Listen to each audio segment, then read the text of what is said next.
This is the London Fintech Podcast, brought to you by your host, Mike Ballerman, bridging the worlds of suits and t-shirts, of finance and technology, bringing you insights, stories, and inspiration from the golden age of opportunity and innovation happening in London right now.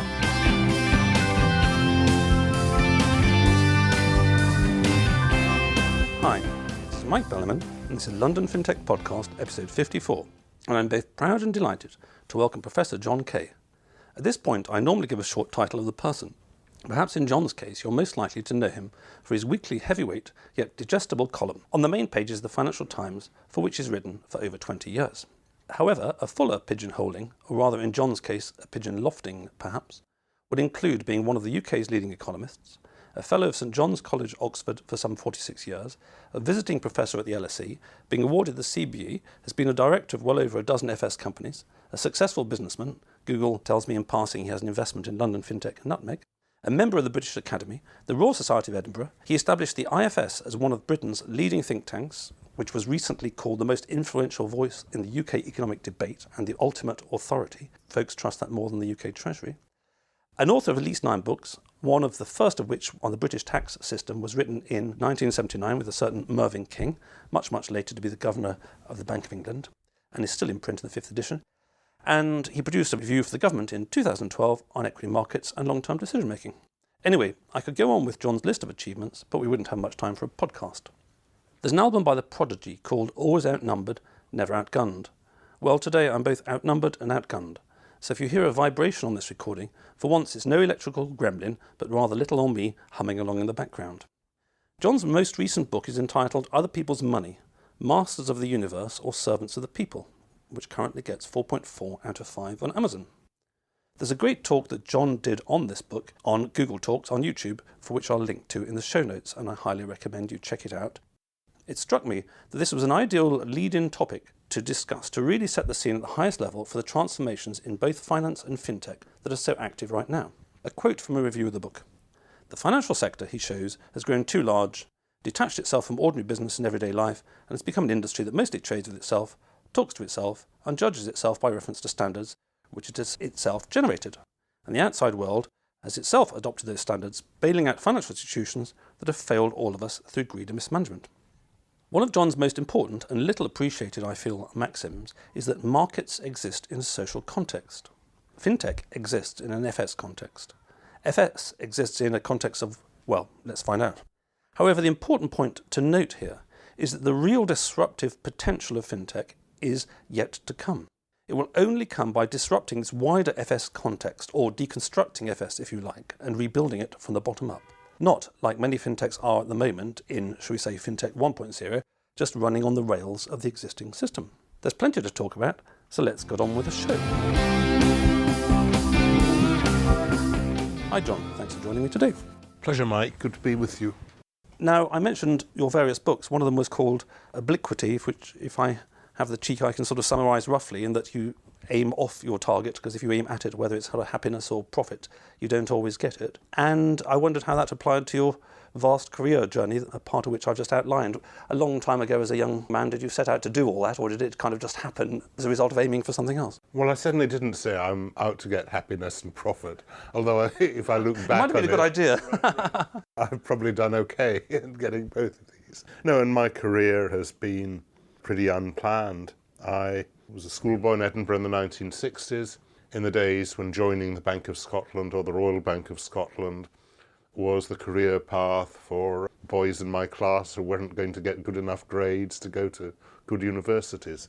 And there's a wonderful irony that by the time these two banks went bust in 2008, they were run by very bright people with very good degrees from good universities and fine MBAs, who actually turned out to run them a lot worse than my school contemporaries had.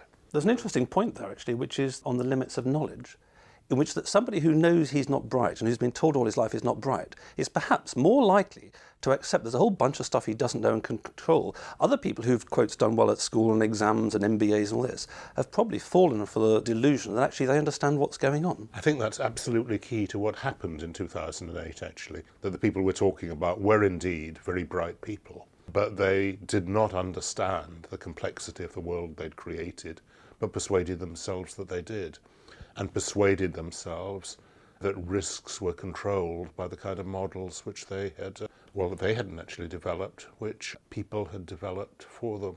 Yes, we'll come on to the model a bit later because I think it's terribly important in the regulation and all this stuff we need to explain and deconstruct for the audience to enable, from my perspective anyway, a potential for a quotes, bigger fintech revolution to come along. So in terms of the career journey, you having been through a lot of it now, what is your advice that you give to your students at Oxford and elsewhere in terms of what they should be doing? I was just mentioning beforehand, my daughter, I had to check before I left, that has actually woken up because she's got her A-levels today. And the biggest risk for her is that she sleeps through them. Yeah, I think it's very difficult and very foolish to give advice in that sense. And, I think back, it's rather strange, when I described when I was at school, going to finance was something you did if you weren't that bright. Even when I began teaching at Oxford, going into the city was really a career for people who were dim but well connected socially. And yet by the time I'd stopped teaching full-time in Oxford in the early 80s, by then, one's best students were spending their vacations trying to get internships in investment banks. The transformation in which the city became the career of choice for the smartest graduates at Oxford was a very remarkable and really very quick one. Yes, I think that's true. I think it's one of the things that's not appreciated by, quotes, the younger generation, i.e. people less than half your age or my age, many of whom will say to me at sort of drinks parties and that, the trouble with FS is that it doesn't innovate.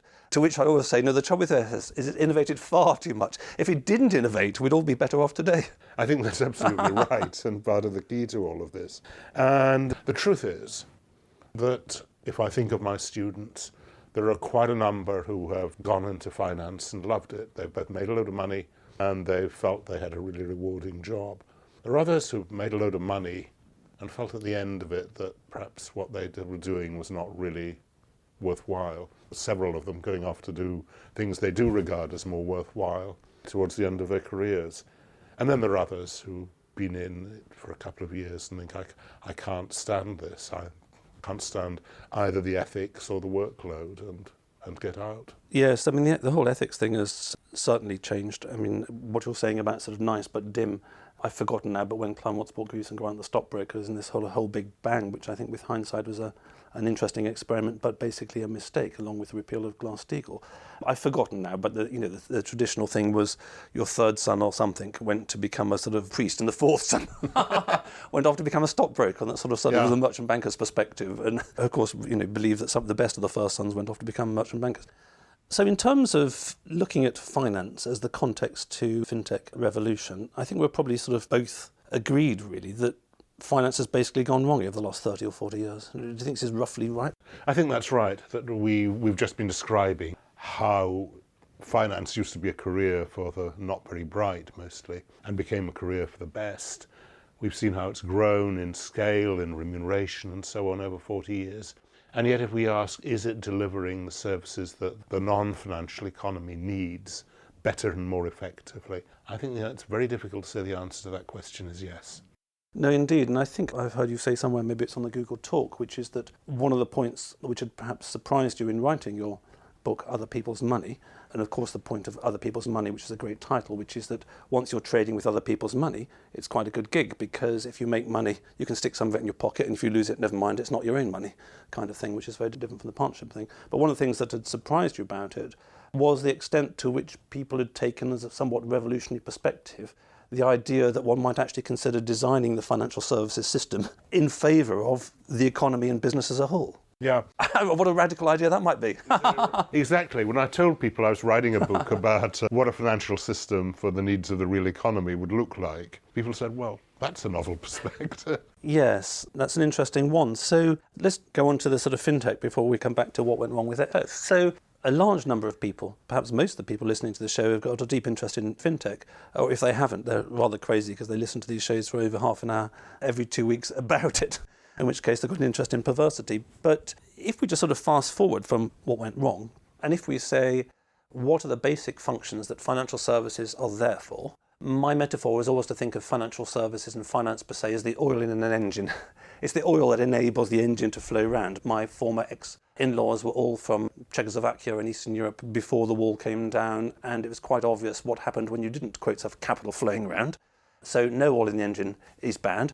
too much oil in the engine, my metaphor breaks down perhaps. So deconstructing financial services, what do you think the main elements are, John, of FS, and how might it be done differently? How might the people listening to this take something away and turn it from an abstract idea into something which will actually help the, quotes, real economy, unquotes?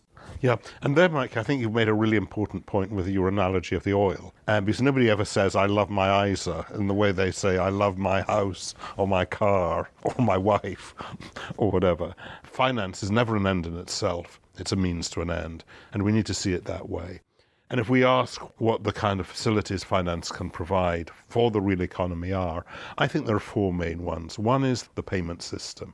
That's the basic utility of finance, which enables us to receive wages and salaries, pay our bills, businesses to deal with each other, and so on. Second is wealth management, which is a term that's kind of appropriated for rather expensive services from private banks. But I mean that in a broader sense, the business of enabling us to fund education when we're young, house purchase a little later in our lives, provide for retirement, pass wealth on to subsequent generations. Function two. Third function is capital allocation. How do we get people's savings into the physical assets and infrastructure of the country? And the fourth is risk management. Can we help people mitigate the risks of everyday and ordinary life? And these are the four things that finance can do, or can at least contribute to our economy. So that's a good breakdown, and going through those in order if I can remember them. The first you mentioned is payments. I think certainly in the UK, I had one recently with Rich Wagner, chairman of the Emerging Payments Association, and we were discussing the fact that in the UK, the cognoscenti are all pretty impressed with the economic regulator, Hannah Nixon, in terms of the payments regulator, her brief being a mandate to increase competition and looking at breaking up the bank stranglehold of Vocal Link, looking at increasing access to faster payments services. I have some optimism in payments that gradually over time it's going to be made more competitive, or at least the access is going to be there for fintechs to get directly into the system rather than running on other people's rails. And I think one of the things that came out of that show, which was a takeaway for me, which is that most banks do not have access to the faster payment system. All these new challenger banks like Aldermore and the like don't access it directly. They have to go through some of the old literally clearing banks, and there's a whole bunch of things there. So I'm relatively optimistic about payments. Yeah, and so am I. And I think the payment system is the one in which fintech, etc., is the most clearly going to disrupt things and change our lives. I'm sure in 20 years' time, the idea that we walk around with folding bits of paper in our wallets will just seem crazy to our children and grandchildren. We're pretty close to that now, if one's honest. And it is very interesting, actually, the kind of statistics that show that more than half of outstanding value of euros is in 500 or larger euro notes. I've never had a 500 euro note. No, I'd hate to spend it in a coffee shop either. Quite, they wouldn't and like people aren't spending it in coffee shops. Of course, it's being used in illegal or doubtfully legal economies, and it's being hoarded. Yes. So that's become actually the main use of conventional currency.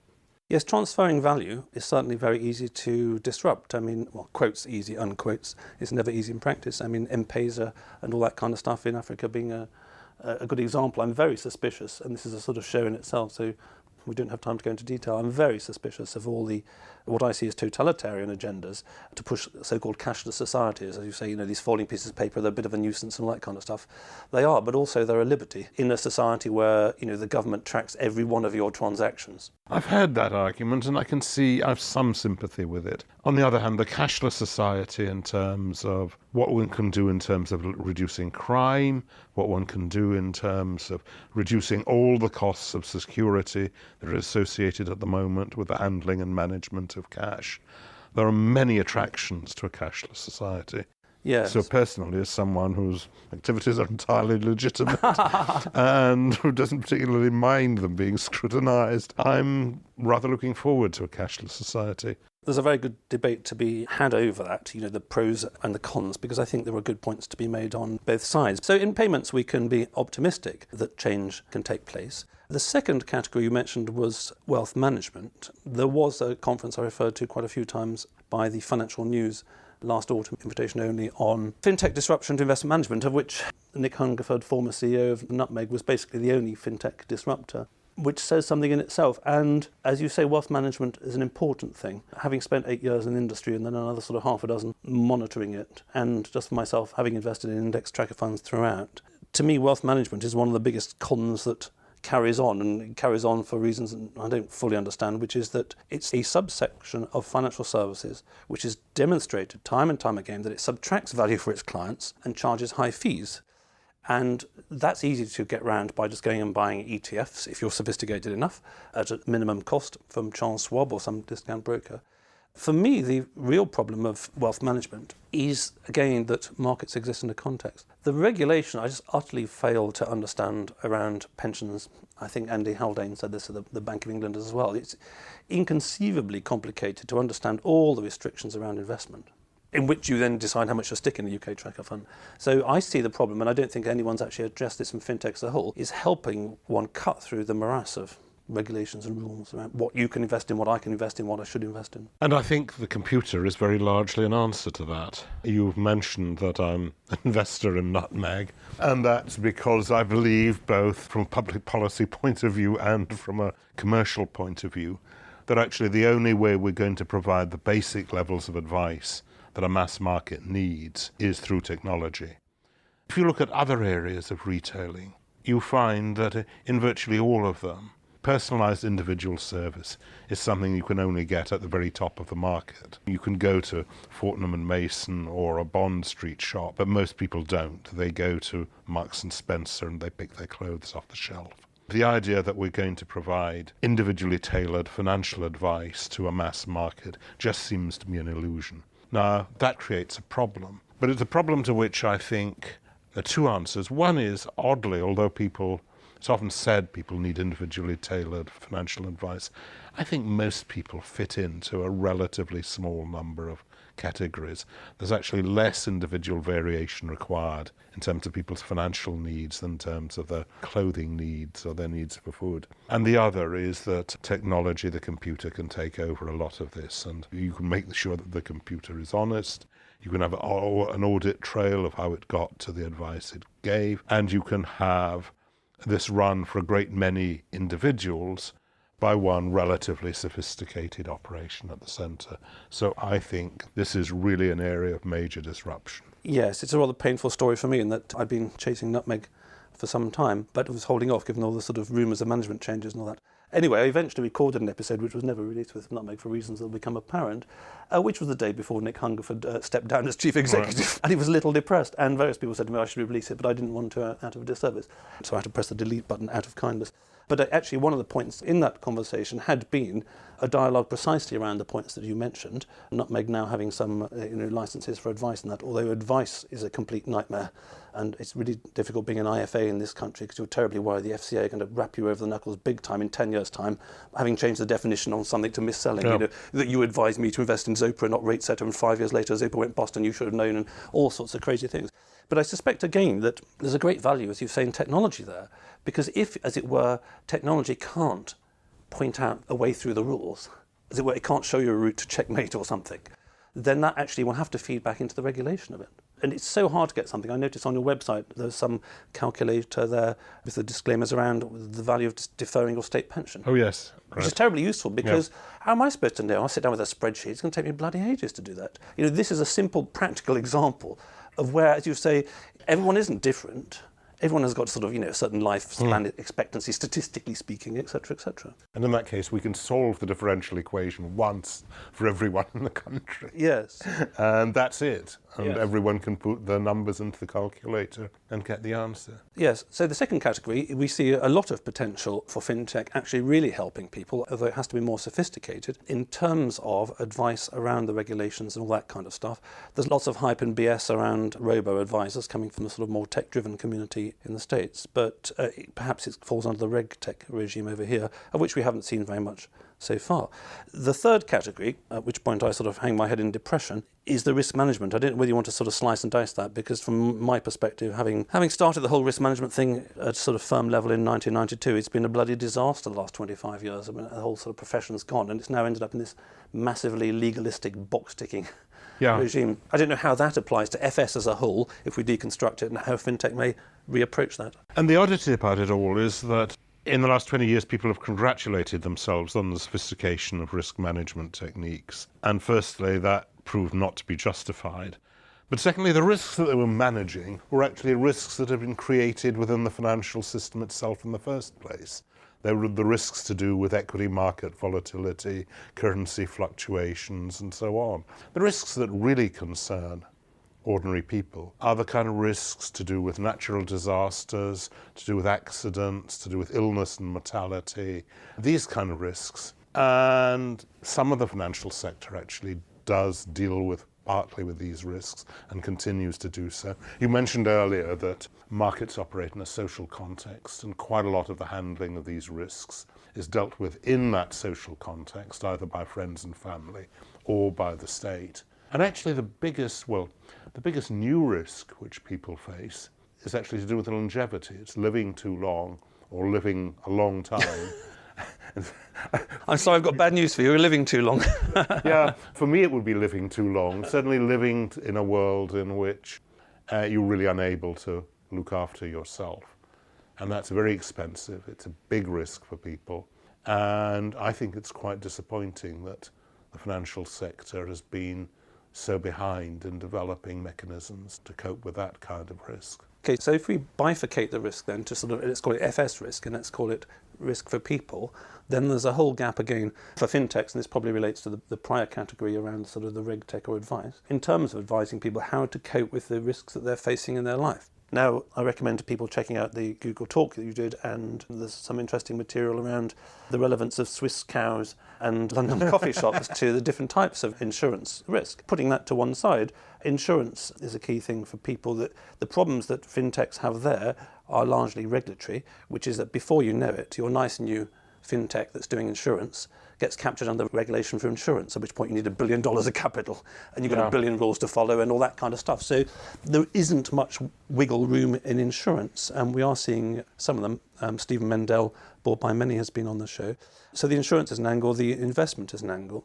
So putting that to one side as an area of opportunity that we're flagging up, we then move on to the FS risk per se, where, as you say, a lot of these risks were created in the financial services system. There was an illusion that you can measure them, you can run the maths. It's a bit like the econometrics that have taken over economics to some extent over the past few decades. But everyone parrots the cliche, the maps are not the territory, and then sticks their nose back in the map because it's more comforting. It's an illusion of control. You gave a great story, John, which I'd be very grateful if you could repeat, about the 2005 Jackson Hole Federal Reserve Conference and a get-together. Yeah, I talked about the Jackson Hole, well, it comes back to the Lloyd's coffee shop and the Swiss cows in the end. There was a famous conference to celebrate the end of the Greenspan era at Jackson Hole in 2005. And there was one person who went along to spoil the party, who was Raghu Rajan, who was then chief economist at the IMF. And he said, which is, we now know is an accurate description of what was happening, that what was going on in the financial system was that people were taking on a lot of long-tail risk, low probabilities of disastrous outcomes, and that there would be disastrous outcomes because low probability events do happen from time to time. And nobody likes a party pooper. And nobody likes a party pooper, and nobody liked Rajan. He was denounced by a whole range of people. There was a man called Don Cohen who was the discussant of his paper.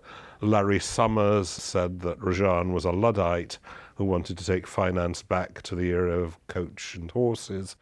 And other well-known names like Tim Geithner contributed to the disagreement. And of course, Rajan was right and they were wrong. One of the points I made was that being wrong is no obstacle to advancement in the financial world. I do recall you giving that as a career advice, actually, to your students in the past. It is always being right better is to be overestimated. Conventionally wrong than unconventionally right, as Keynes said. And of course, disastrous to be unconventionally wrong. So Cohn actually went on to become Bernanke's deputy chairman at the Fed. Geithner became Treasury Secretary. Summers, Obama's economic advisor, and so on. While Rajan was pushed out of his job at the IMF and went back to India, where, to be one needs to be said, virtue got its reward in the end, and he's now governor of the Reserve Bank of India. But I was saying there are two ways of thinking about the way in which markets deal with risk. One is the gambling motive. And I described how the Lloyd's insurance market developed out of Lloyd's coffee shop, where English gents would go to gamble on all kinds of things, the health of the king and the fate of ships at sea, and people realised they could lay off some of the risks of trading by going to participate in that gambling den. And the other was the Swiss village, the story of the villagers who would mutualise the risks of their environment by getting together and agreeing that if one of their cows died, they would all club together to buy a new one. And actually, if you look at the history of the insurance industry as it is today, it still reflects to a degree these origins. On the one hand, Lloyd's coffee shop has turned into the London insurance and particularly reinsurance market. And on the other, the great reinsurance corporations of the world, Munich Re, Swiss Re, and so on, are reflections of the descendants of these Swiss villagers who've come down from the mountain pastures to participate in FS. Yes, and part my previous comments about the difficulties of being an insurance fintech. One of the things about the interweb, of course, is that it is actually very good at creating communities. So in principle, the interweb should massively enable the virtual Swiss farmers around the world who may be geographically spread but have similar needs to get together and actually do a better job of insuring themselves.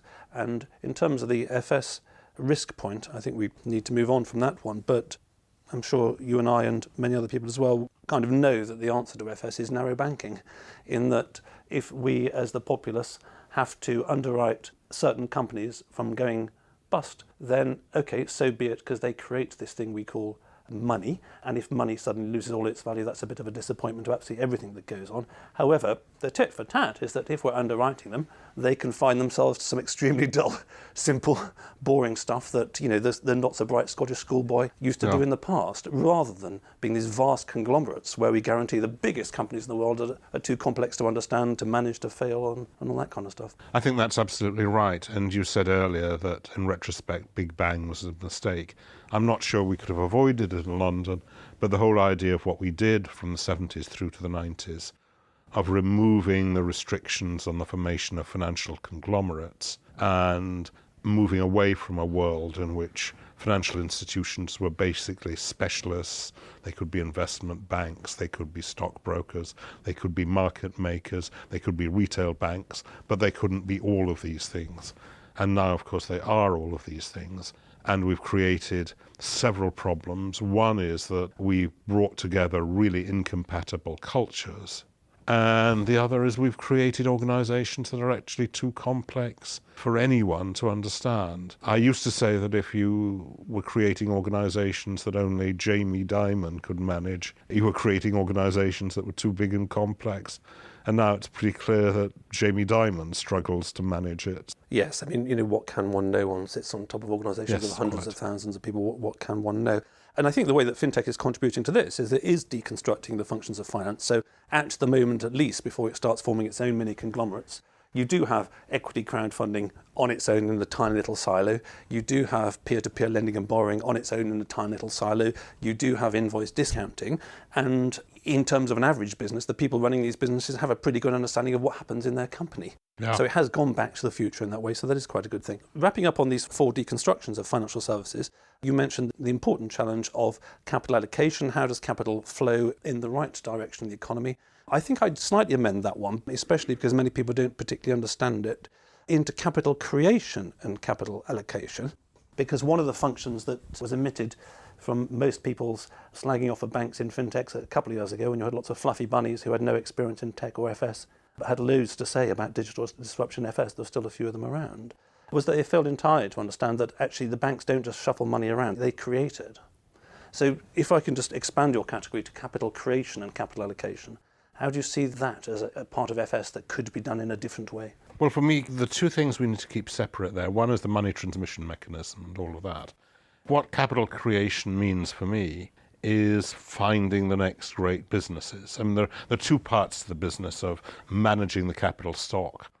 There's search which is looking for new investment opportunities and creating new assets, and the stewardship, which is the business of managing the assets which we already have, whether they're corporate assets or whether they're infrastructure. And once one's framed it in these terms, you start thinking how little of what goes on in capital markets actually relates to either of these. What we need, I think, is people who are engaged in the business of finding and funding new businesses. And Fintech, of course, is a good area for doing that. And because it's become popular, of course, there's now quite a lot of money around chasing ventures in Fintech. But that's one of the key functions, building the next Googles and Microsofts and so on in other sectors of the economy. And the other is the stewardship of existing assets, as I say, or either corporate assets, which means that corporate governance, which people regard as box-ticking and boring, is actually a key part of what financial services needs to be doing, ensuring that our great corporations are well managed and endure for subsequent generations. And then there's the problem of infrastructure. We could talk for a long time about that. But I think we can just say bluntly that we're not actually managing that very well. Yes, and to an extent, Fintech is somewhat applying itself to capital allocation via equity crowdfunding. But that's a good example, I feel, of where it hasn't yet met professional standards in terms of how much information is given, how much due diligence is done, and all these kind of things. Equity crowdfunding is the sector that depresses me most in Fintech. Yeah, I'm pretty sceptical about equity crowdfunding too. There was a good comment I saw on Twitter, which was quoting a VC last year saying, I like equity crowdfunding. It's cheap, dumb money, which at least is the other side of the coin from the wisdom of the crowd and people know everything. Well, there's no due diligence done in some cases. I can see equity crowdfunding as attractive where it's only a semi-commercial investment. That is, people really like the product or they like the activity. Beer or something like that. You get free beer and you like the company. Free beer, exactly. But in terms of funding new businesses, I'm sure anyone who's been in finance for a bit knows that almost every new business has a business plan that sounds great. It's only when you've seen 20 or 30 business plans that you realise that 3/4 of them aren't actually that great. You need experience, cynicism, and a pretty good feel for capabilities of management, which are difficult to get over the internet. And even then, if 1 in 10 do really well, you're lucky. And even then, most of them are going to fail. Well, I think I'm a little bit optimistic on that, because just judging by the number of fintechs that I've seen in London in the last 2 years, actually, people will laugh when they hear this because I know how difficult it is, but actually it's relatively easy to raise money for a venture. Plenty of new ventures in this new outpouring of creativity have got funded in the last 2 years. They've found it very difficult. It's taken months and months and months, so don't underestimate that. But actually they have got capital. So capital is there and capital is available for your idea. And one of the problems of venture capital has been that capital flows into fashionable sectors. Yes. And it may not feel like it to people in Fintech, but absolutely at the moment, Fintech is one of these. It flows in and also as lending. And it flows out again. Exactly. Yeah. The tide comes in, the tide goes out very quickly. But I always thought lastminute.com was wonderfully named because it actually had its IPO at the absolute peak of the dot-com boom. And even a month later, they could never have got that away. Yes, that's brilliant. I mean, the other one I remember, which is the sort of the Lex column about Aldermore Bank, saying Aldermore reason to something else, which was very good. I think one thing we haven't talked about, Mike, is regulation. And as I've said to you and others and say in the book, every time I give a talk about these things to a general audience, people say, so what we need is more regulation. In my view, that's absolutely not the case, that we have far too much regulation of finance, not too little. And indeed, regulation has been part of the problem, in the sense that it's responsible for a great deal of the complexity of the sector, which we have. That takes us absolutely back to this issue about conglomerates and the like. Because for me, what we need is not more regulation, but a different regulatory philosophy that looks at the structure of the industry and the incentives of people within it, and stops trying to write ever more detailed rule books for what people in the industry are supposed to do. Absolutely. I mean, it's a vast topic, and it's one that depresses me immensely. And most young people who don't know much about it will say banks did lots of bad things, they need regulating. Well, we all agree, but the question, which no one ever really looks at on the general conversation, is how do you regulate them, as you say, regulation by structure and all this. I know somebody who worked with me for some time, and he's been a regulatory consultant for a long time, and just EMIR and MiFID too, just taking 2 European directives. He said he recently has had to just go paperless because he's got a whole pedestal full of pronouncements on it. It's like all this stuff in the States. There's thousands and thousands and thousands of pages. And as I heard you talk about in Parliament's New City Agenda, this approach would work if Stalinism would work. I mean, I think I'd just add to that, because of the invention of the computer, Stalinism was never this detailed. Yeah. And one of my favourite analogies is with airline regulation, which I know you've written about in terms of how it changed in the States and all that, which is that airline regulation does a great job. And one of the reasons it does a great job is that airline regulators absolutely know one thing, which is that the airplane needs to get off the end of the runway. It needs to be light enough to fly over those trees, because if it crashes into the trees, it's going to keep going wrong. If FS regulators, by and large, regulated airlines, they'd all crash into the trees because they'd have iron girders through so that nothing would ever go wrong. It's a very depressing topic, and I think the thing I find most depressing about regulation is, taking your book, and you've seen it from your perspective for many decades, taking it, Mervyn King's book, the ex-governor of the Bank of England, taking Lord Turner's book, the ex-head of the FSA, all 3 of you great authorities, older and wiser than myself, are all saying that financial services system crash is going to happen again. We can have wise men who know this, but because of, quotes, globalisation or whatever it is, now it can be done about it. Well, it's not just globalisation. Perhaps more than anything, it's the political power of the financial services industry. And of course that's strongest on Wall Street, or it's strongest on Wall Street / Washington. But it's true everywhere. It's true in continental Europe, where governments of France and Germany, even though they make lots of anti-market, anti-FS rhetoric, actually their views on financial services are very much driven by BNP Paribas, Deutsche Bank. And in the UK we have, Adair Turner has described it as kind of intellectual capture, which I think is, there's a set of ideas drawn from the industry itself that govern regulation and policy towards it. And unless we challenge some of these, then I think, as you say, we are inevitably set up for the next crisis, because the underlying dysfunctional mechanisms that created it, in my view, have not changed. I'd agree entirely, and I think, I've mentioned on the podcast before that I think the underlying challenge here, which is why it's going to take some time to change, probably my children's lifetime rather than mine, and it will be, I think, in a revolutionary way, which is the fundamental problem at the moment is, I see, political. It is around campaign financing. Barack Obama threatened to crack down the hardest any president had, and he had the biggest campaign contributions from Wall Street, and surprise, surprise, he didn't. Hillary has got massive campaign contributions. We live in a world of corporatism, not capitalism as far as I'm concerned. We live in a world that Mussolini defined as fascism, the collaboration of the state and the corporate. And it's very difficult to break that up, especially when you've got, and again, there's a whole topic on its own, as you've written about, especially when you've got corporates per se, that pretty much just focus on one aim in life, which is short-term profit maximization. That's a whole other topic.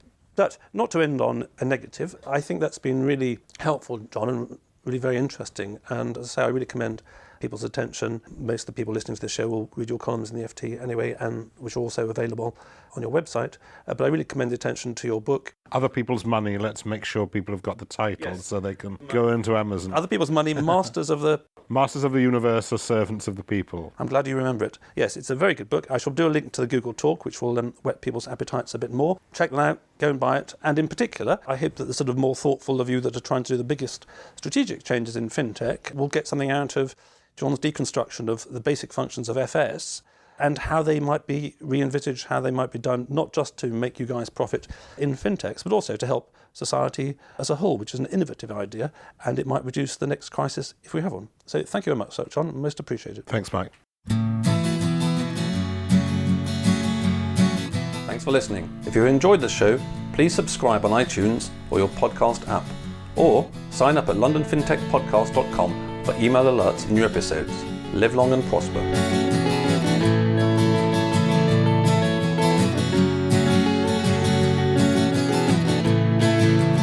We could sit in a bend there all day, watching the firelight dance, watching the firelight dance. We could walk in the mountains before dawn, watching a happy moonrise, watching a happy moonrise.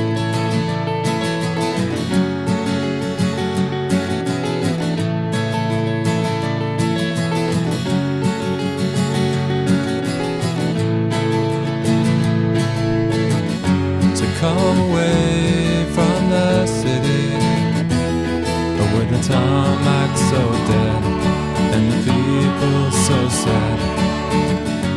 Come away from the city, but with the faces so grey, with the pain of the everyday.